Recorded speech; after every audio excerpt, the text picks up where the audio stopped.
Irmãos, a paz do Senhor. Prazer enorme estar aqui com a amada igreja nessa noite. Amém? Quero agradecer primeiramente a Deus e minha esposa sempre do meu lado, juntamente com meu filho Nicolas, minha filha Giovana. É a primeira igreja, irmão, é a tua casa. Se a tua casa não acredita em você, reveja os conceitos. Amém? Reveja os conceitos. Agradecer também a pessoa do pastor Cairo, varão Salmo, que fez essa convocação. E assim, agradecendo ao pastor Cairo, agradeço todo o colegiado de obreiros, viu, amados? Os membros, a membresia da igreja, por esse momento. E quero pedir para você uma única coisa: fique em paz. Fala para o irmão do lado, fique em paz. Porque o Espírito Santo, ele irá falar muito aos nossos corações nessa noite. Estive falando com Deus agora aqui, falei, meu Deus, que perfeição, louvor. Coisa maravilhosa, irmão, isso é o reino dos céus. E tem gente que não quer ir para lá. Abra a palavra do Senhor no livro de Ezequiel, capítulo de número 47.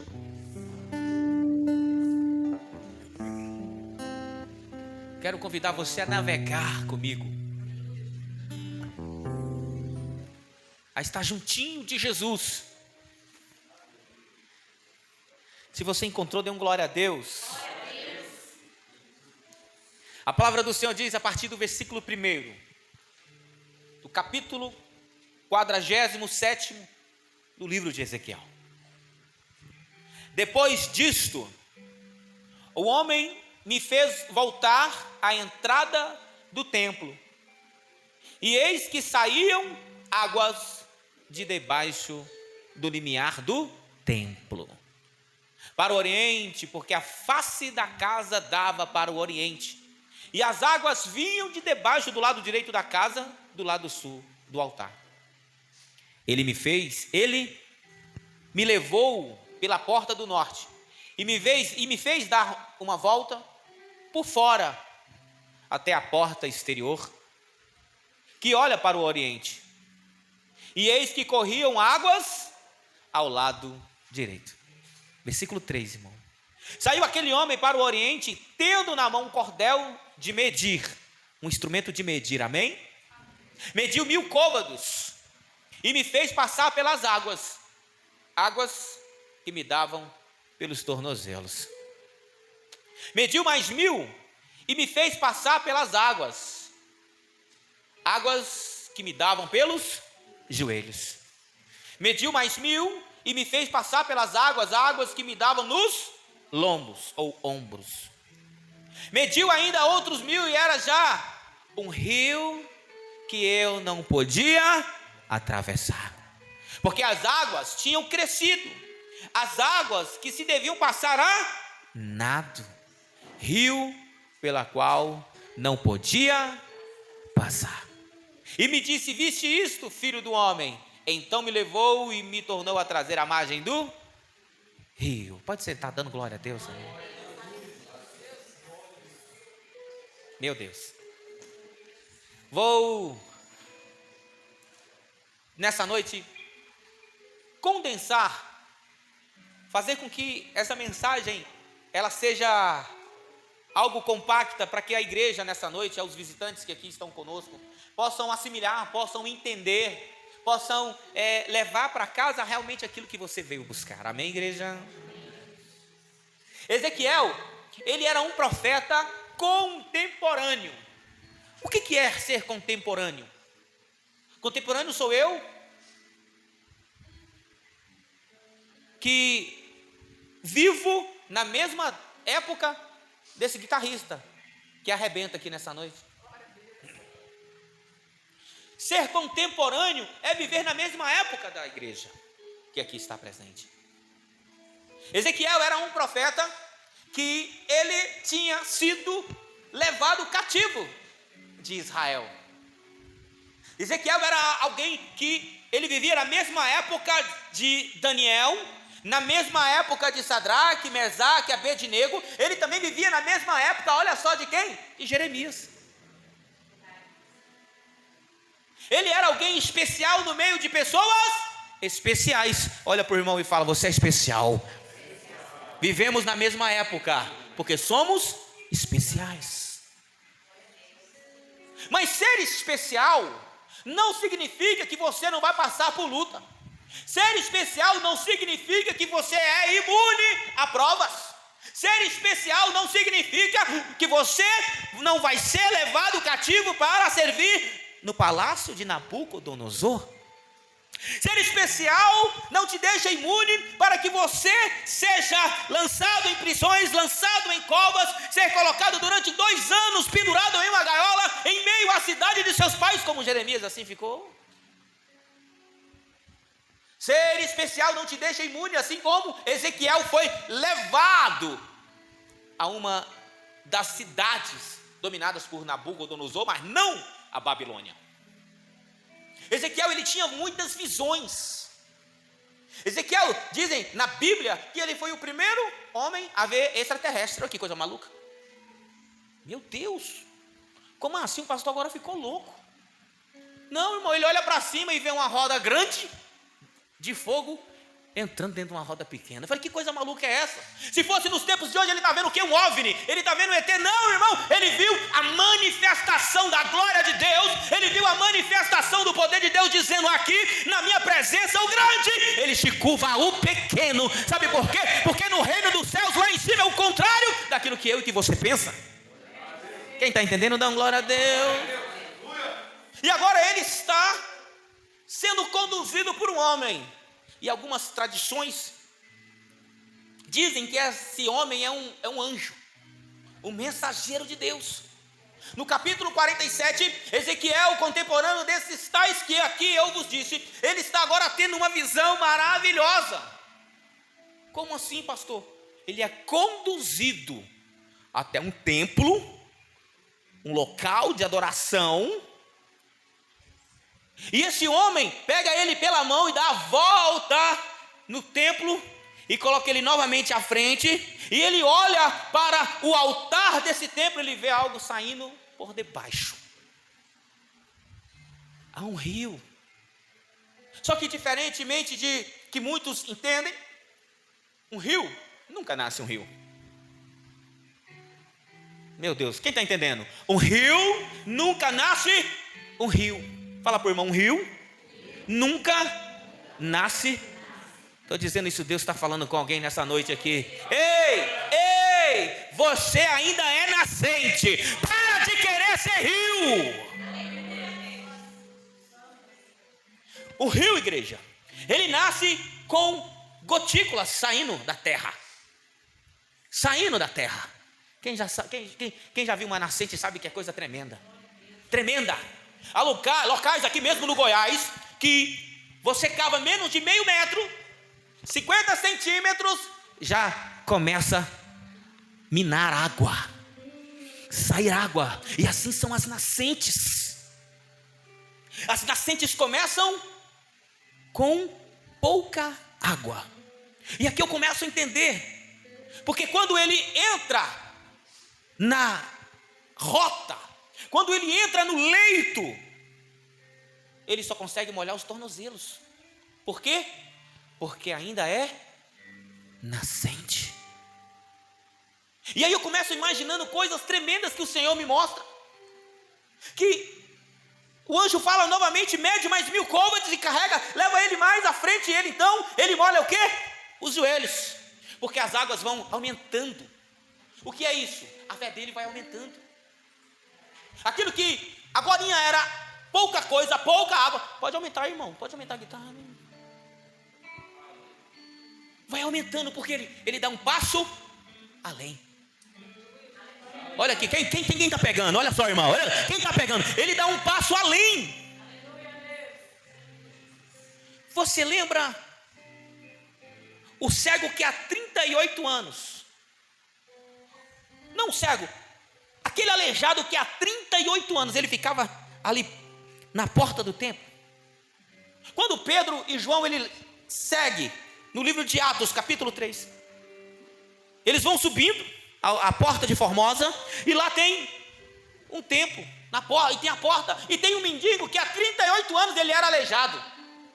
O mendigo olha para ele e fala assim: ei, me dá um dinheirinho. Ele fala: não tenho ouro nem prata, mas o que eu tenho te dou. Mas o que eu quero fazer menção nessa noite é: ele estava há 38 anos aleijado à porta do templo, e ele só conseguia molhar os seus tornozelos.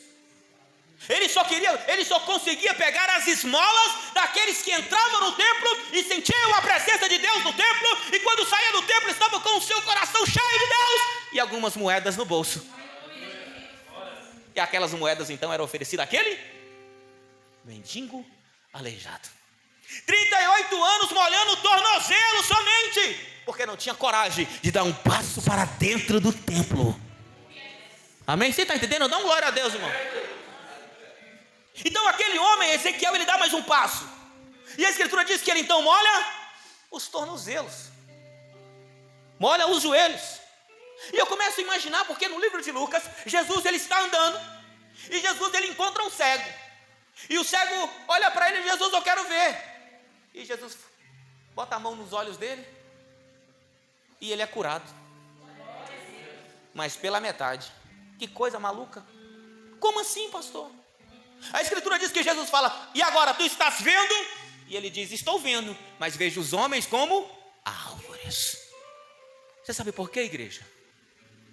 Porque tem gente que realmente até deixa de molhar somente os tornozelos e começa a molhar os seus joelhos, porque ele tem mais um pouquinho de fé. Mas só mais um pouquinho de fé não adianta. Aquele homem teve mais um pouquinho de fé, molhou os seus tornozelos, mas ele teve o milagre pela metade.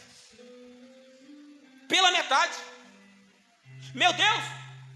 Mas no livro de Ezequiel, capítulo 47, ainda está dizendo que esse homem molhou os tornozelos, molhou os joelhos, mas ainda não era o suficiente. O anjo mediu mais 1000 côvados, conduziu ele mais um pouco à frente, e ele chegou até um local onde estava o quê?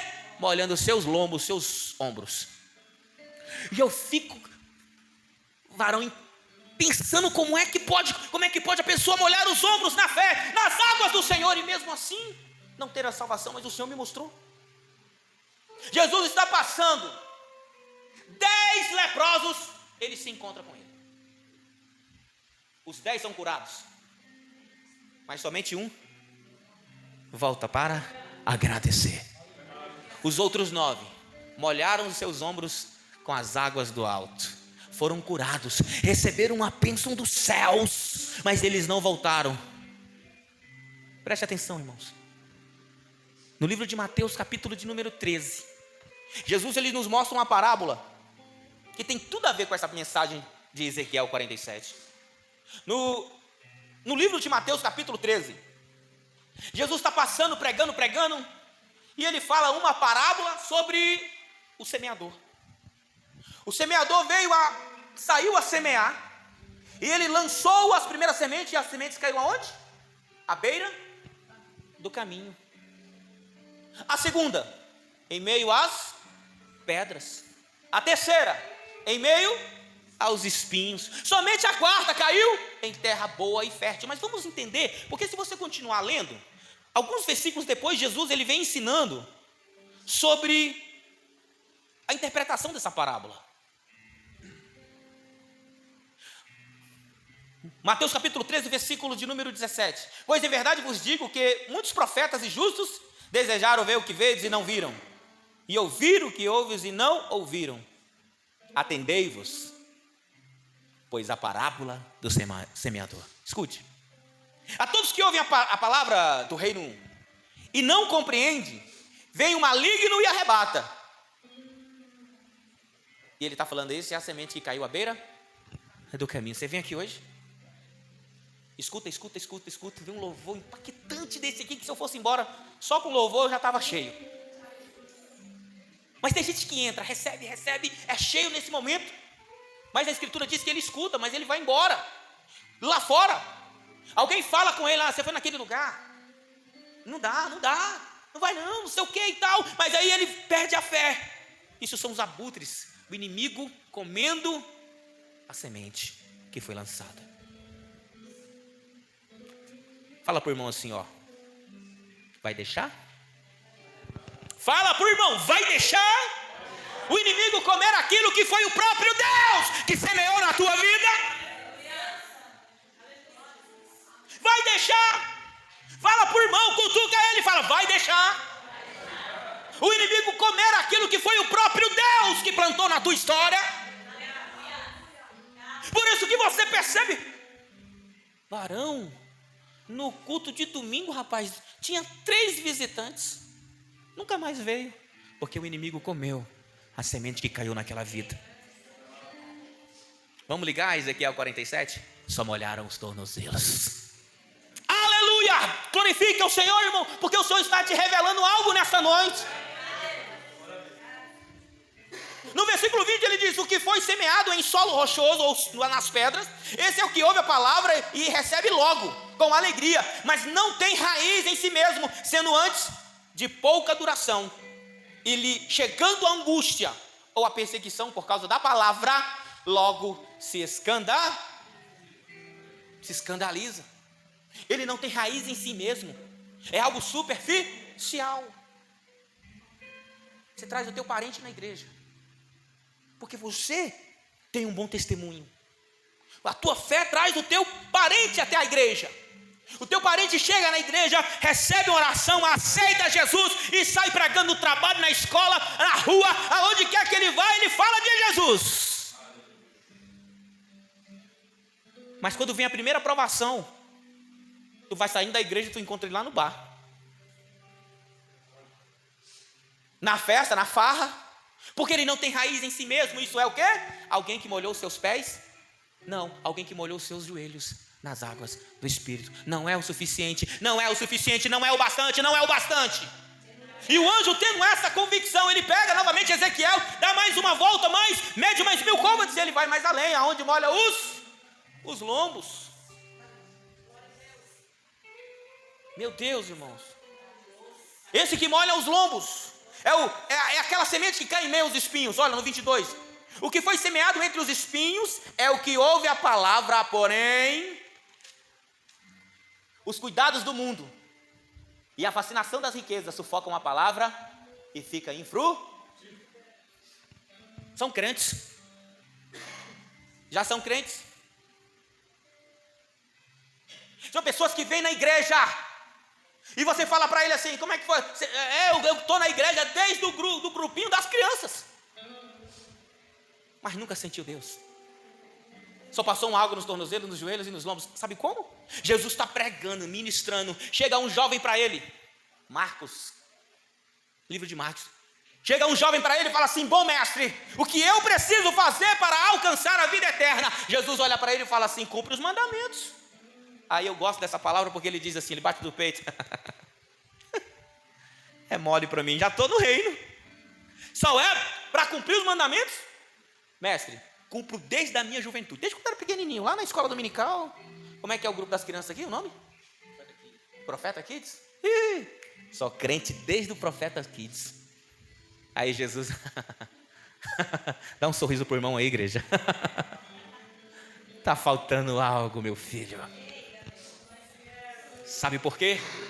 Porque Jesus tinha consciência que aquele jovem só tinha molhado os seus pés no tornozelo. Jesus tinha consciência que aquele jovem só tinha molhado os seus pés nas águas do Espírito somente aos joelhos. Jesus tinha certeza e convicção, porque ele sabe de tudo, de todas as coisas, que aquele jovem, ele tinha simplesmente entrado nas águas até os seus ombros. E sabendo disso, Jesus disse para ele, falta uma coisa, jovem, vai, vende tudo que tu tem e dá aos pobres. A Escritura diz que quando ele teve a resposta da sua pergunta, ele ficou inválido naquele momento.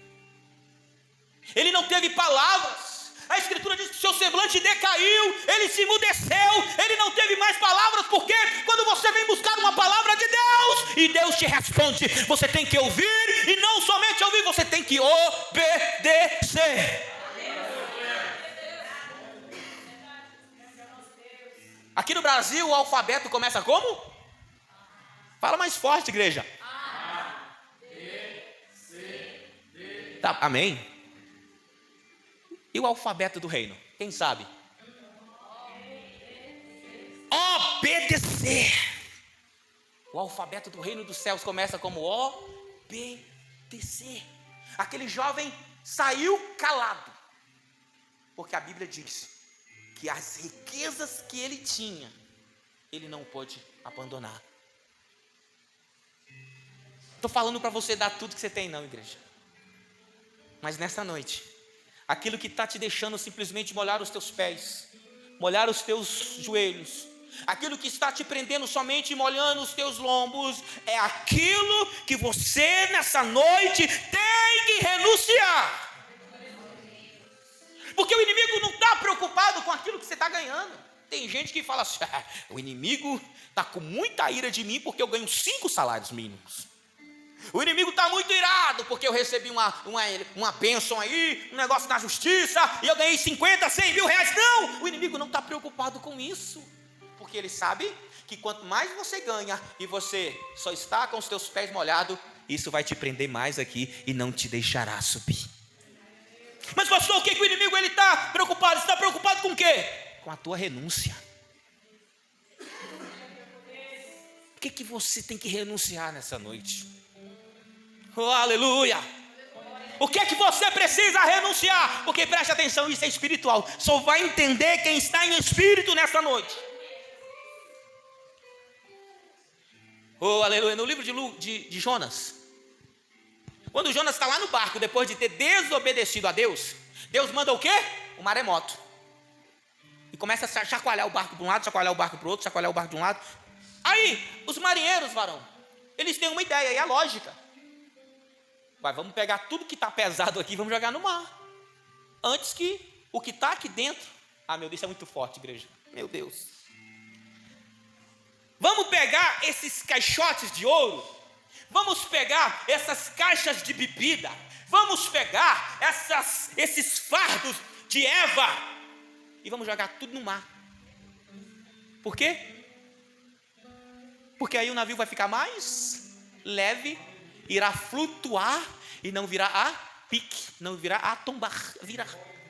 E eles pegam tudo e jogam para fora, joga tudo para fora. E só fica eles lá dentro.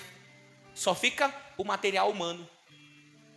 E eles veem que o mar não para, e mesmo assim o navio está quase porque o problema não era as coisas físicas. Aleluia. O problema era as coisas espirituais de alguém que estava indevidamente naquele barco. Mas voltando, só vai subir aquele que não tiver seu coração prendido em nada. Dei aqui, irmãos, aqui até dá 2 horas de mensagem sobre Jonas, mas vamos esquecer Jonas. Eu só dei esse exemplo do navio, porque para que esse navio não venha afundar, é necessário jogar tudo que não presta para fora. O que é que não presta? É cigarro? Joga fora. O que é que não presta? É adultério? Joga para fora do teu barco. O que é que está te atrapalhando no teu navio? É a mentira, é a inveja, é a ganância, é a arrogância, a vaidade, é o mau caráter. Ei, igreja, o que está te impedindo a ficar mais leve para o arrebatamento? Aleluia! O que é que você está disposto a renunciar na tua vida? Pastor, eu fumo cigarro eletrônico. É pecado e vai te levar para o inferno do mesmo jeito do tabaco. O que você está disposto a renunciar? E a Escritura diz que esse jovem foi embora porque ele só tinha água nos lombos. Porque enquanto, igreja, abertamente para você, enquanto você tiver água nos tornozelos, água nos joelhos, água nos lombos, você é um crente comum. Fala para o irmão, crente comum. E tem uma palavra para isso, que até dói na alma do pregador quando fala isso. Diga, um crente mediano. Fala mais forte, um crente mediano. Crente mais ou menos. Agora vem a tradução disso tudo, crente medíocre. É duro, né? Irmãos, mais ou menos é fácil de ouvir. Mediano é fácil de ouvir. Mas quando fala medíocre, aí dói. Você sabe por quê? Porque tudo é a mesma coisa. Preste atenção, igreja. Jesus falando uma parábola, que um certo homem, ele viajou e deixou algumas posses nas mãos dos seus servos. Escute isso. O primeiro recebeu 10 talentos. O segundo recebeu 5 talentos. E o terceiro recebeu 1 talento. Aquele que recebeu 10 talentos, ele pensou: vou negociar, vou multiplicar os talentos que o meu Senhor me deu, e quando ele chegar, eu vou ter o que entregar nas mãos dele. E assim ele fez. O segundo recebeu 5. Fez a mesma coisa, mas aquele que recebeu 1 diz: o quê? Eu não vou negociar não.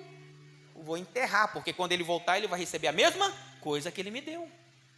Então ele cava um buraco em terra. Depois o seu senhor chega e ele então, aquele que ele entregou 10 recebe 20, aquele que ele entregou 5 recebe 10, e aquele que ele entregou 1, ele recebeu 1.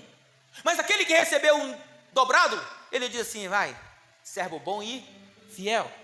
O segundo ele disse: servo bom e fiel. Mas aquele que ele entregou 1 e só lhe entregou, ele disse assim: servo é duro, servo inútil. Servo inútil. Mas como assim, Senhor? Servo inútil. Porque até aquilo que você não tem lhe será tirado. E eu imaginando, como é que você tira algo de alguém que não tem nada? Quem entende essa palavra? Quem entende? Como é que ele tira algo de alguém que ele não tem nada? E o Senhor me mostrou em revelação isso. A salvação é aquilo que não temos hoje, ainda teremos, mas em fé temos, mas ainda não temos. Aquele que é servo mediano, mais ou menos, medíocre, inútil, não herdará o reino de Deus. Mas pastor, o que é que eu preciso fazer para herdar a vida eterna? A mesma pergunta do jovem. Basta, falta uma coisa. Falta uma coisa. Deixar de ser mais ou menos, deixar de ser mediano, deixar de ser medíocre, deixar de ser inútil e dar um passo à frente e mergulhar nas águas profundas. Aleluia! Aleluia! Aleluia! E sim, igreja, dar um passo à frente e ir a mais as águas que somente é possível atravessar a nado. É aonde? É lá no livro de Mateus capítulo 13 que o semeador lançou, mas não caiu na beira da estrada,